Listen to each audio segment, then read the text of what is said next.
And then Jesus came near to them. I love it how Jesus does these things. Slowly, coming there, incognito, not obvious, not clear, just a staying by, right? As it often happens in life. The way God cannot always be readily recognized. And it says, but their eyes were kept from recognizing Him. As a matter of fact, the Bible often talks about blindness as a primary human condition. You remember these verses actually in John chapter 1. It says, how does it say? And He came to His own, and His own what? Did not them not see Him, recognize Him. They don't recognize Him. Blindness. Blindness.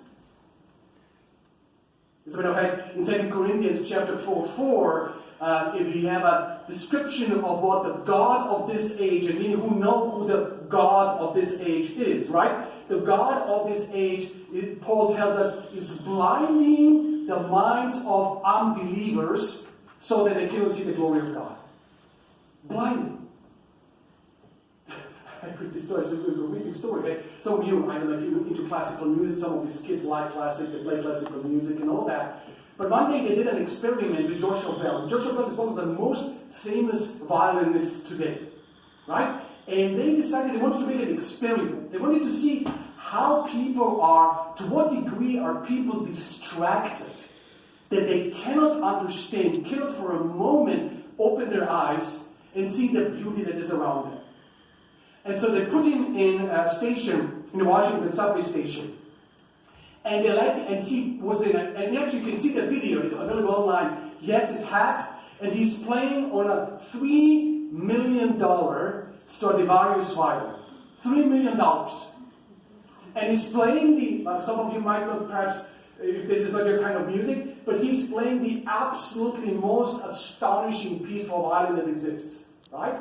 The Chaconne, Bach Chaconne from the second partita for solo violin. It's one of the most astounding pieces of classical music, one of the best, amazing pieces ever. And he's playing there. A minute passes by. Another minute passes by.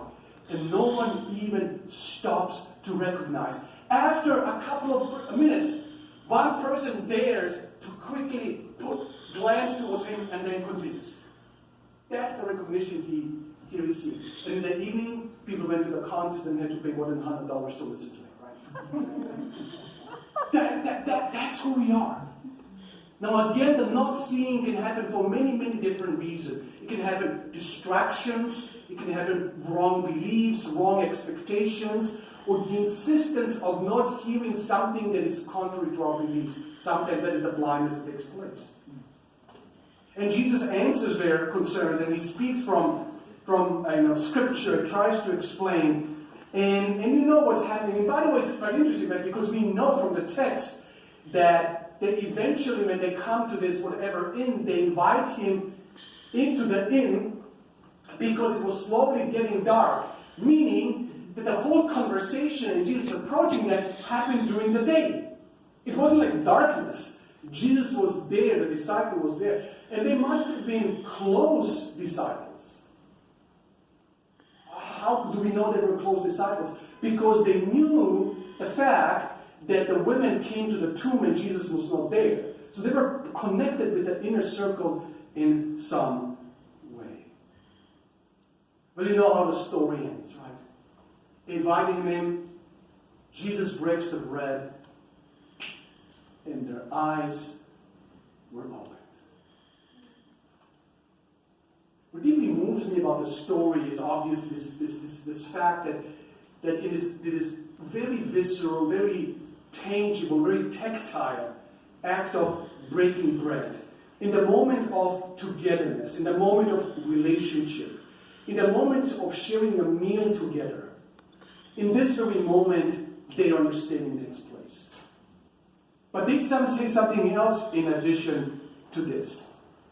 They said after their eyes were opened, it's being said here, it says, they recognized him and he vanished from their sight. And they said to each other, did not our hearts burn within us while He talked to us on the road. Now, if I had any desire for myself and for you to find a way of engaging Scripture where it's not simply an act of reading, an act of empty ritual, but you encounter the living God in reading the Bible so much so that your heart is burning after you're done with your devotion. Can you imagine if we could read in such a way? If you feel that more than just letters, more than just ideas, you actually feel that you were in the presence of a burning bush. Will it happen every day? It will not happen every day. But it could happen more often, perhaps, that we have this living encounter with Christ as we open His Word. Now, what does this have to do with gratitude? We just had Thanksgiving, and we talked about Thanksgiving. Well, I'm amazed that Jesus appeared, not first to Peter, He appears immediately after He appears